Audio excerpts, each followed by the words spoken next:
Ryan, a boy, lived in a village. He was brilliant, all admired him. However, Ryan had one major flaw: never managed his time wisely. He played, not studied.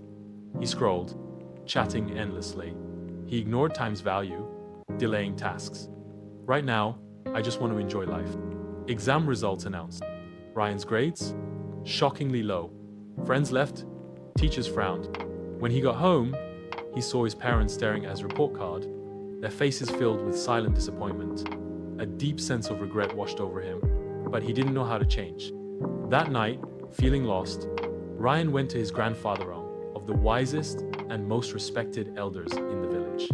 Sitting beside him, Ryan hesitated for a moment before saying, "Grandpa, I don't understand.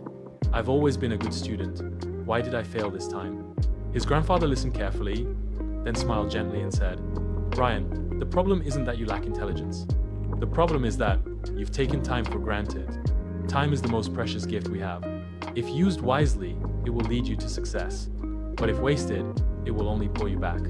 Still confused, Ryan asked, "But Grandpa, isn't time always there? I can just use it later, right?"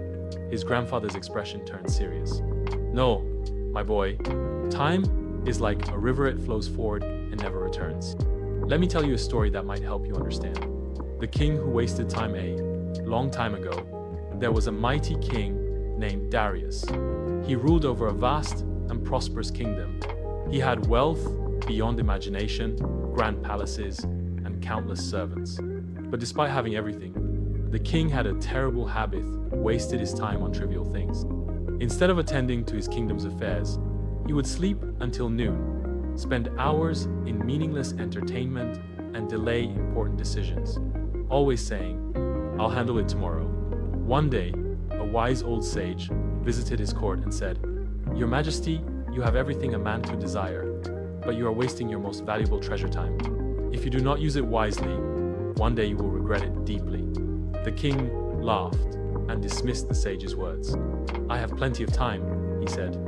"I can do whatever I want, whenever I want." The sage gave him one final warning: do not take time lightly. Even the greatest rulers can fall if they do not respect it. But the king did not listen. Years passed, and the king grew older. His kingdom weakened, his people lost faith in him, and his enemies became stronger. His once loyal soldiers began losing battles, and his wealth slowly faded. Only then did he realize how much time he had wasted. Desperate, he searched for the sage to seek his guidance, but the sage was nowhere to be found. The king sat alone in his empty palace, regret filling his heart, but it was too late. No amount of gold, power, or regret could bring back the time he had lost. And in the end, he understood time is the greatest treasure of all. A new beginning. Ryan sat in silence, absorbing every word. For the first time in his life, he truly understood how much time he had wasted. He looked up at his grandfather and asked, "Grandpa, is it too late for me to change?" His grandfather smiled warmly. "Of course not, my boy. The wheel of time never stops. As long as you start valuing your time today, nothing can hold you back from success. But remember, never postpone what you can do now. Every second counts." From that day forward, Ryan made a promise to himself. He created a daily schedule, prioritized his studies, and avoided unnecessary distractions. He woke up early, worked hard, and stayed focused on his goals. Slowly but surely, his efforts paid off.